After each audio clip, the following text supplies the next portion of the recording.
ভারতের প্রধানমন্ত্রী পণ্ডিত জওয়াহরলাল নেহেরু রাঁচি পাগলা গারদে গিয়েছেন, মেন্টাল হসপিটাল। পাগলেরা নেহেরুকে দেখে আশ্চর্য হয়ে গেছে, এত সুন্দর মানুষ, মাথায় কিস্তি টুপি, গায়ে শেরওয়ানি, মুসলমানি ড্রেসই আলাদা। যদিও তিনি হিন্দু ছিলেন, পরেছেন মুসলমানি ড্রেস। শেরওয়ানি কাদের পোশাক? কাদের পোশাক? হাতে ছড়ি নিয়ে হাঁটা, স্টাইল করে, সুন্দর পাজামা, সুন্দর টুপি, সুন্দর সাজসজ্জা করে মুসলমানদের ড্রেস। এই ড্রেস পরে তিনি গিয়েছেন, সবসময় যে ড্রেস তিনি পরতেন। পাগলেরা জিজ্ঞেস করছে, তুমি কে গো? উনি বলছেন, আমারে চেনো নাই? আমি ভারতের প্রধানমন্ত্রী পণ্ডিত জওয়াহরলাল নেহেরু। পাগলেরা বলছে, ও সেই কথা। আমরাও যখন এই হসপিটালে আসছিলাম, এই তোমার মতো লম্বা লম্বা কথা আমরাও বলছি।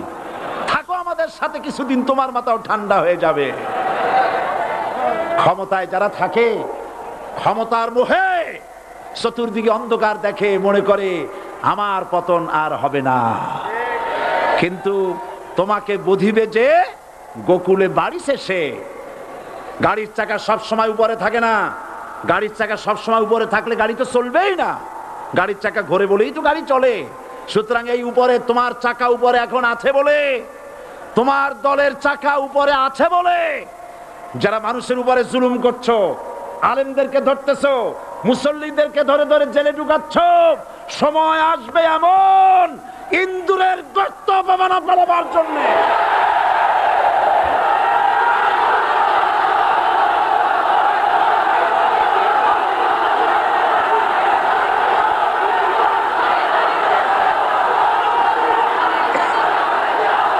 আবু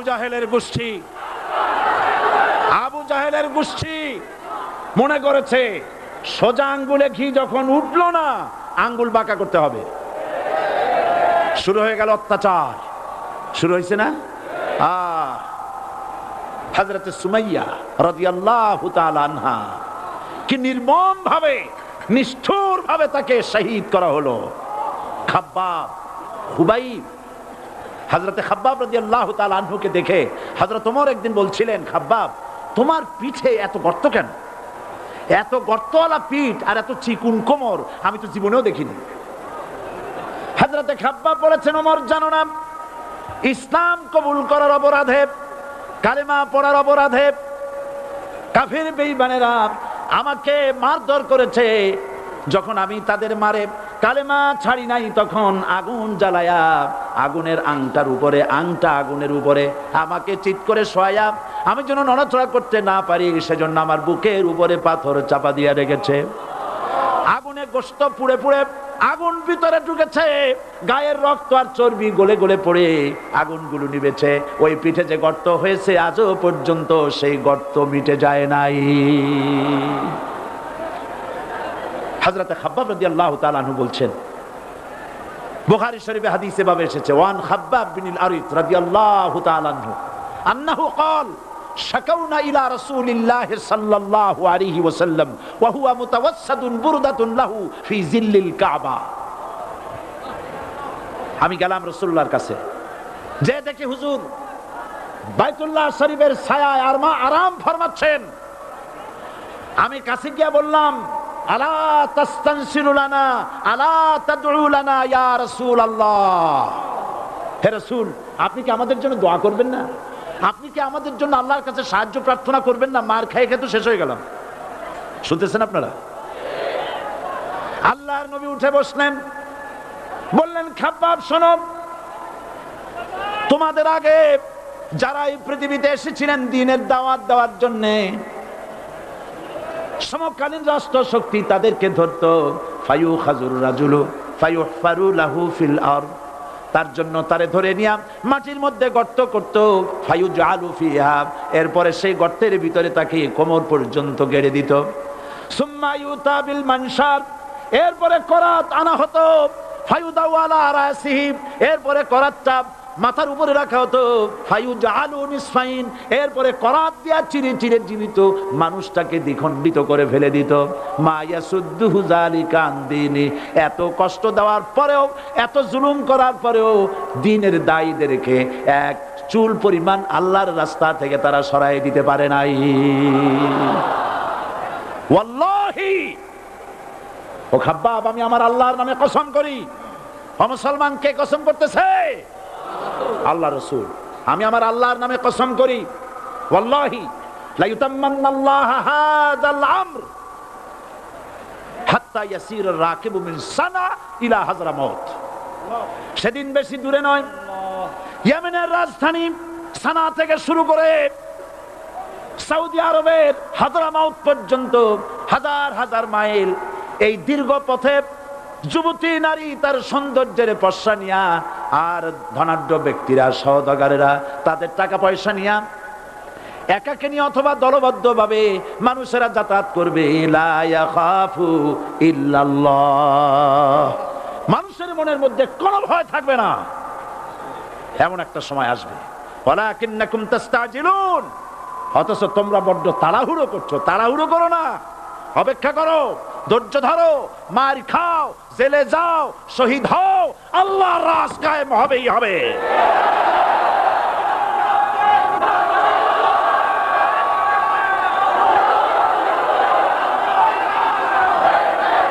বিল্ডিং থেকে শিক্ষা গ্রহণ করুন, বিল্ডিং, ইমারত, দালান থেকে শিক্ষা গ্রহণ করুন। এই যেটা দালান আছে না পাশে, দেখতে পাচ্ছেন?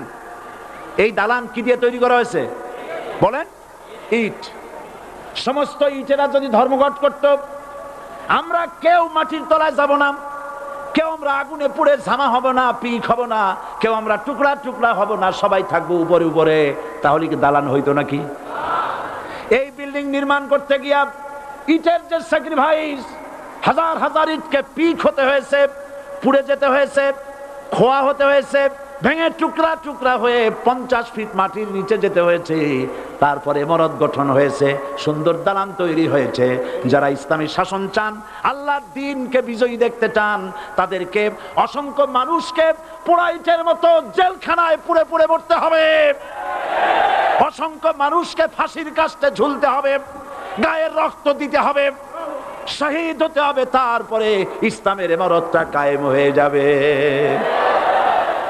শায়ের, কবি কি সুন্দর করে বলছেন, কবি সুন্দর করে বলছেন, ये शहादत गाहे उल्फत में कदम रखना, ये शहादत गाहे उल्फत में कदम रखना, लोग समझते हैं आसा है मुसलमान होना। মানুষেরা মনে করে মুসলমান হওয়া খুব সহজ জিনিস। না, মুসলমান হওয়ার অর্থ হলো শাহাদাতের ঈদগাহে শামিল হয়ে যাওয়া।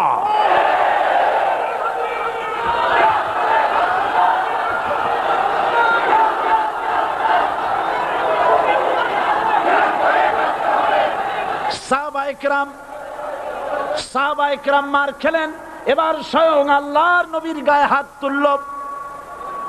আবু জাহেল এসে হুজুরকে মারলেন, গলায় চাদর দিয়া এমন জোরে টান মেরেছে, রাসূলুল্লাহ পড়ে গিয়েছেন। হাদিসে এসেছে হুজুরের চোখ মোবারক ঠিকরে পড়ে যেতেছে, চেহারা মোবারক লাল হয়ে গিয়েছে, জমিনের উপরে আছাড় মেরে ফেলেছে। রাসূলের এই অবস্থা দেখে হযরত হামজা তখনও কাফের ছিলেন, শিকার থেকে এসে তিনি এই দৃশ্য দেখলেন, দাসীর মুখে শুনলেন, ছুটে চলে গেলেন আবু জাহেলের বাড়িতে। যায় বলে, আবু জাহেল রে, তুই মুহাম্মদ সাল্লাল্লাহু আলাইহি ওয়াসাল্লাম মেরেছিস, বল কেন মারলি? এমন ভালো মানুষ তো জীবনে চোখে দেখি নাই, যিনি কোনো মিথ্যা কথা বলেন না, ভালো ভালো কথা বলেন, এক আল্লাহর গোলামি করার জন্য বলেন। এই সব ভালো কথা বলার জন্যই তুই তারে মারলি নাকি?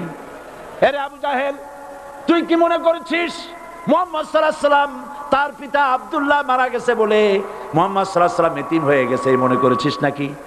জেনে রাখ, মুহাম্মদ সাল্লাল্লাহু আলাইহি ওয়াসাল্লামের পিতা আব্দুল্লাহ মারা গেছে, কিন্তু চাচা হামজা তো মরে যায় নাই।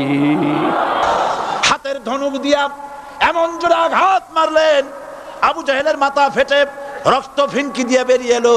হযরতে হামজা ঘরে ফিরে এসে রাসূল করিম সাল্লাল্লাহু আলাইহি ওয়াসাল্লামের মস্তক মোবারক কোলে উঠায় নিলেন, আর বললেন, বাবা, তোমাকে মেরেছে বলে আমি আবু জাহেলের মাথাটা ফাটাই দিয়ে আসছি, তুমি খুশি হও।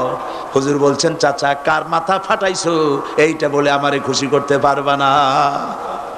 হযরতে হামজা বলেন, তুমি কি হলে খুশি হবে? হুজুর বলেন, হামজা চাচা গো, আমি খুশি হব যদি একটিবার চাচা তোমার মুখে শুনতে পাই ইমানের কালেমা। হযরতে হামজা বলেন, মুহাম্মদ সাল্লাল্লাহু আলাইহি ওয়াসাল্লাম, আমি বুঝতে পেরেছি তুমি কোনো সাধারণ মানুষ নয়। সাধারণ মানুষ হলে পরে তুমি প্রতিশোধে বিশ্বাসী হতে, খুশি হতে। প্রতিশোধে বিশ্বাসী হও নাই, তুমি অবশ্যই আল্লাহর নবী, কোনো সন্দেহ আমার নাই। তুমি সাক্ষী থাকো, আমি পড়ে নিলাম লা ইলাহা ইল্লাল্লাহু মুহাম্মাদুর রাসূলুল্লাহ।